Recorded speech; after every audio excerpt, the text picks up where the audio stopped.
The Boar Night, Part 12, Shrimp of Industry. In the whole of existence, there are few places that balance both great beauty and frightening power so well as the coral depth forest of the undersea.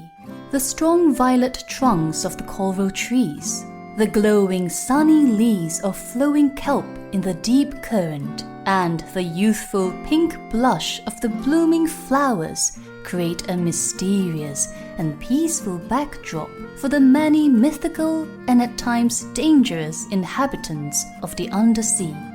It is the dwelling place of the giant sea crabs who fled from the waters above during the fall of the East Crustacean Empire. It is the winter home of the mighty swimming unicorns, a pack of proud, righteous, and rare narwhal. It is the haunt of the elusive kraken, a creature capable of overcoming obstacles 50 times its size, though it itself is merely the size of a raindrop. And it was this looming, frightening, natural beauty that Sir Nathaniel and his companions approached. It grew larger and more intimidating, more awe-inspiring, with every hopping trot forward. But before they ever reached those towering coral woods, the trio came upon a most curious sight. While gliding along, bouncing in the waters, they heard a great calamity, though terribly small. Madredd, in her curiosity, lifted a particularly large leaf of seaweed and exposed a crowd of micro-brine shrimp, their little claws holding spears tipped with sand and swords of tiny thorns. An immense battle on the scale of fleas.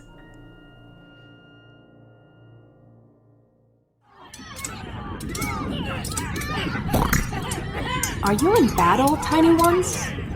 Yes, we wage this battle cry against them. We hoist our spears towards them. We shall never. They must pay for.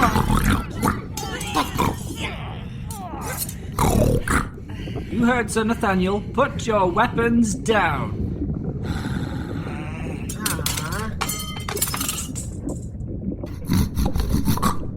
I am Petit Micro, leader of the iridescent micro-brine shrimp. I am Klein Micro, leader of the kaleidoscopic micro-brine shrimp. That kelp stock was in our lands for generations. Only after it was ours. You stole it. Before it was yours, it was ours. Which kelp stock are you talking about? This one, here. It's on a rock. It can't move. How do you determine your territory? The position of the border boulder. Voila. Border boulder? That's a pebble. In my mountain, we'd call it a toe itcher. Yes, Madredd, it's small to us, but for them it is... well, it's a boulder. So, what? What do you call that rock? A mountain? That is Mount Cape Anchor. Yes. Oh. Huh. Never. It will not happen. A knight? No. The king would not have sent a knight to us. A knight from above the undersea, but a knight nonetheless.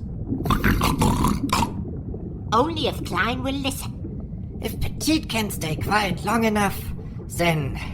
yeah. Fine. I will speak with you, knight. Piccola, you are in charge while I am gone. Yes, sir.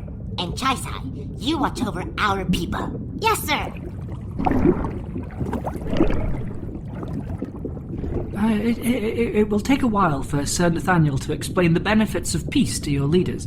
Where are your homes? Most of you can go home while Sir Nathaniel speaks with them. Homes? What homes? We live there, under the leaf. And we live there, under that leaf. Ever since a rush of orcas swooped by several generations ago and blew our homes away.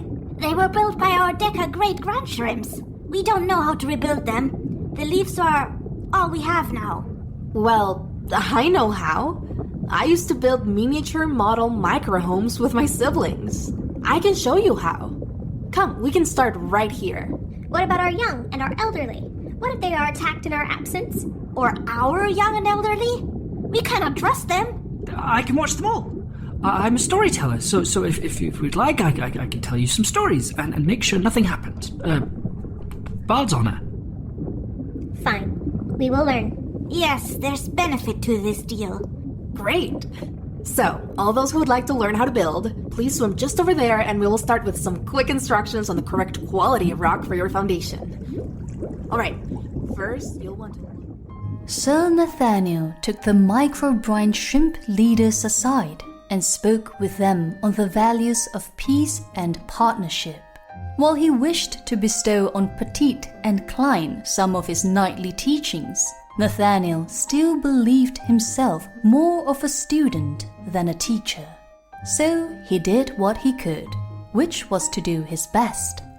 While the Boar Knight worked to aid the shrimp's leaders, Madredd diligently instructed the healthy shrimp in the art of model home building. They mined a small hole of sand, which Madredd simply pulled up with her hand, and were taught how to cut hardened coral. Micro-brine shrimp are quick learners, as she found out, and soon they built small huts, then houses, and a plaza of shell and stone. As the others worked, Winthrop excitedly conveyed stories he adored to an audience who had never heard of such tales. The honey bear and the singing bees, the silken hair, the tortoise and the hummingbird, and, of course, the tales of Nathaniel the Boar Knight. To those tales he conveyed the greatest enthusiasm, voice rising and falling, intensity ebbing and flowing, and his audience of young and old alike clung to every word. He told them next of libraries and books, of how he learned stories from those long gone through the writing they had left behind. So it was that in the small land near Mount Kelp Anchor, battle cries turned to laughter, conversation, and learning. Nathaniel and his companions left the micro-brine shrimp after only a few hours and continued on their way toward the coral depth forest. They could only hope that their brief visit had helped, but they knew they had to leave as time was running short. They reached the coral depth forest within an hour and wandered all day in awe, searching for someone to speak with.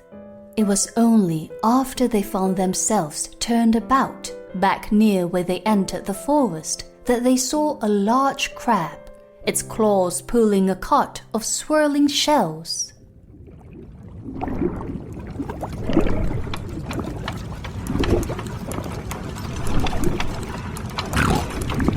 Well, hello there, my furry friends. Would you take a look at you lot? Look like newbies to the neighborhood if I've ever seen them. Looking for a home? I've got a great selection of pre-owned and pre-loved shells, just looking for a new inhabitant.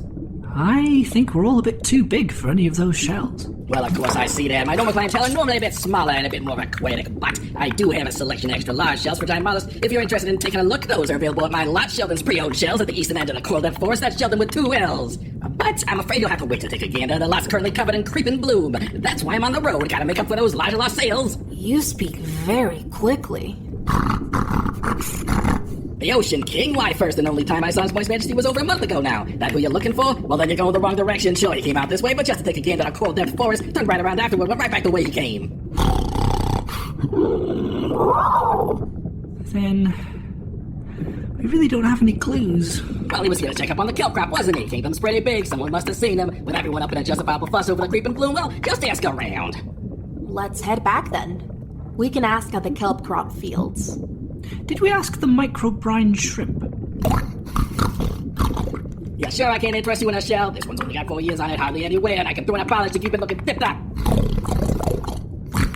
Well, can't blame a crab for trying. Travel safe out there, topsiders.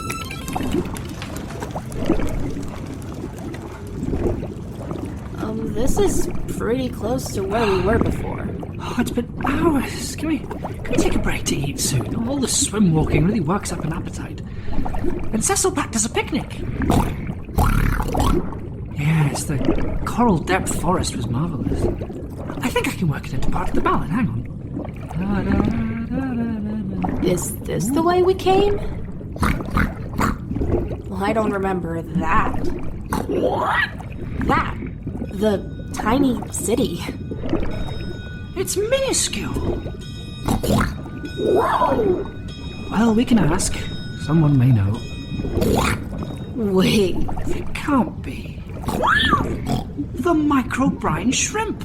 Look at their micro-masonry. They're tiny towers. The little lanes and small streets. Oh, they've come so far. We should talk to them. Look, there's someone. Oh, well, we are rather large. It appears we frightened them.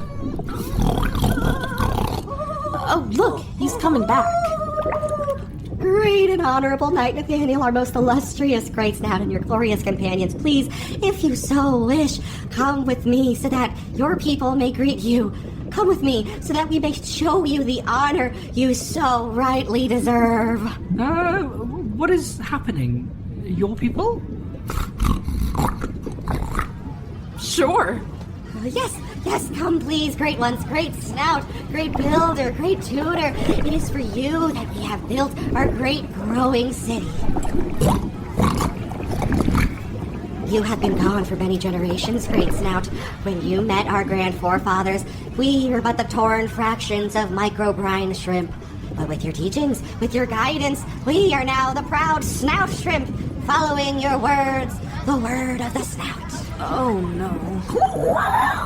The great snout. The great snout has returned. Our industry, our inventions, our rule of law, all of it springs from your knowledgeable snorts, great knight. And yours, great builder, great tutor. Oh, no. Son Nathaniel, I'm just a bit worried here, and, I think we may have started a cult. You started it all, you gave us the go. Now look at where we are, we started a cult. We started a cult? La la la la la. Son Nathaniel, I think we have a problem here. Way back, we were micro-brine shrimp. Until you came along and brought new laws, new words, new tales of glory, and all of this made us who we are. You taught us of peace, you built up our home.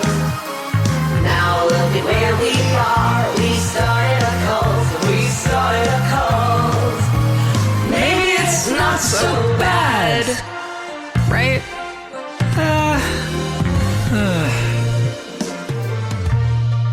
And now, we're your proud, smart snout shrimp. We follow your word and dig to heart. Take care, take heed, and write it down to never forget how far we come. You told us great tales, you said try your best. Now look at where we are, we started this cult, we started this cult. So far nothing's weird. All those generations ago, you chose to sit us down. We knew that we were stuck. Now we carve our history into our very stone. We have always hoped that we could do you proud, right here, waiting. Great tutor, great builder, great snout, finally here. The streets, the homes, the very fabric of our society. It was you showed us the way. Just like the great snout to be so humble, as we learned of modesty from your very snuffles. Look at the current-powered forge hammers! Oh, they really listened! Show me more! I'll show you the way, I'll show you it all. See what we made, we left strife behind. We're further ahead than ever before. You started it all, you gave us the go. Now look at where we are. We started this cult! We started this cult! Look at what we've done!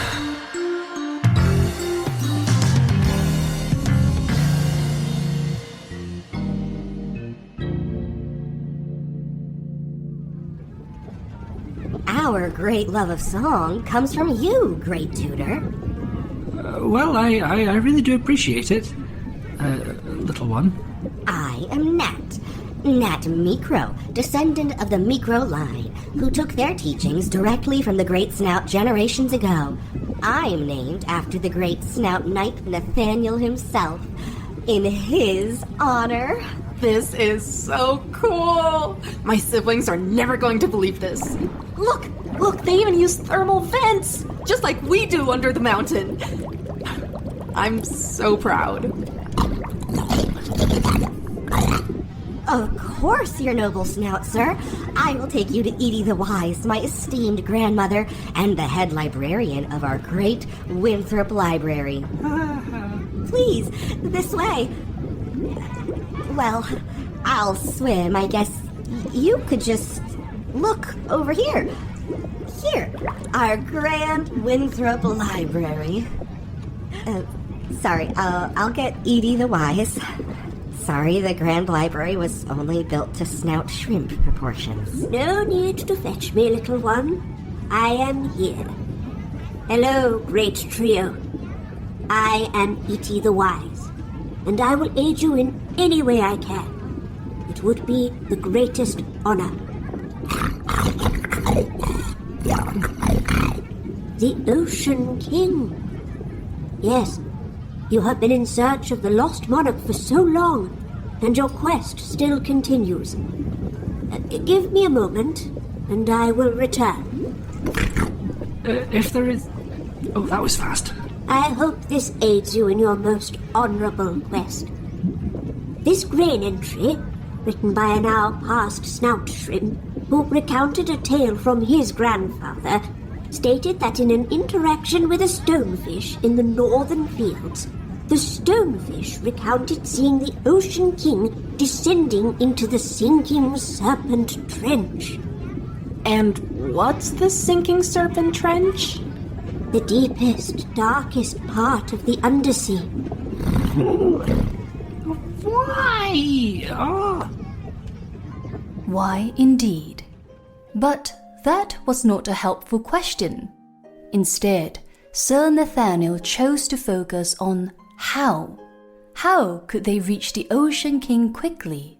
How could he save the undersea from the creeping bloom? How could he acquire the moon pearl for his cure? And how could he politely leave the snout shrimp city without having to wait through a Petit parade? The last he solved with ease, and with kind words he and his partners left in haste, swimming and kicking toward their newest destination, the sinking serpent trench. It was rumored to be nothing like the coral depth forest, because for all the coral depth forest's beauty, the sinking serpent trench had none. No light reached those depths, and no great kelp or seaweed bloomed. Only creatures, monstrous and massive, swam in those icy waters. For all that was known, more was left unknown, with good reason, as only a bold few had ever dropped down to the true depths of that sinking trench. And now, Sir Nathaniel and his faithful friends would join that brave number once they reached the precipice of the distant dive that awaited them. The Boar Knight, written by K.A. Statz, produced with additional sound design and accordion by Travis Vengroff, edited with sound design and mixing by Dayn Leonardson, with music by Stephen Malin, Ryan McQuinn, and Travis Vengroff, starring Sam Yeow, Paul Mella, David Devereux, Juliana Gutiérrez, Ronald Hamrák, Florian Seidler, Kessir Riliniki, Kaitlin Statz, Daniel Thorson, Dallas Wheatley, Peter Pepper, Travis Vengroff, Ryan McQuinn, and Erica Sanderson. This is a Fool and Scholar production. Thank you for listening.